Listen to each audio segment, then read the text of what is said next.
Hi, this is Mike Palmer with Group One Trading. This is Volatility 4-in-1. We have had a sustained quiet period in the market lately, and accordingly, we've seen the VIX pull back. Right now, it's in the mid-12s. We had a settlement yesterday in the VIX weekly option futures of 13.15.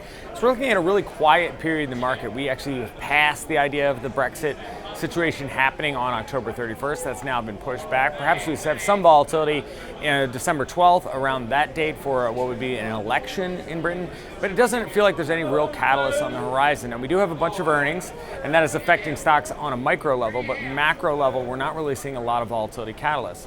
Accordingly, that's why the VIX has been where it is. Now, a big trade we saw today was the seller of the DC20 calls and a buyer of the December 23 calls. They sold that spread for 79 cents, 15,000 times.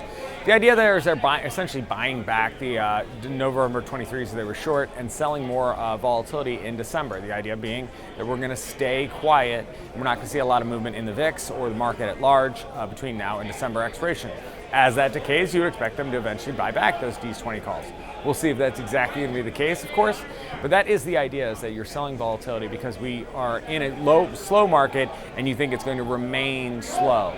And that's the essential trades that's been going on right now. Now, we don't have a regular VIX expiration until November 20th. So that means next week is still a weekly options settlement, and then November 20th will be the next regular options. That's notable because November 20th is going to be the more liquid expiration. That's going to be the one where we see most of the trading, includes the one I just mentioned. And it is a 5-week cycle from October to November's expiration this time around. That's going to earn the VIX. This is Mike Palmer with Group One Trading. This is Volatility 4-in-1.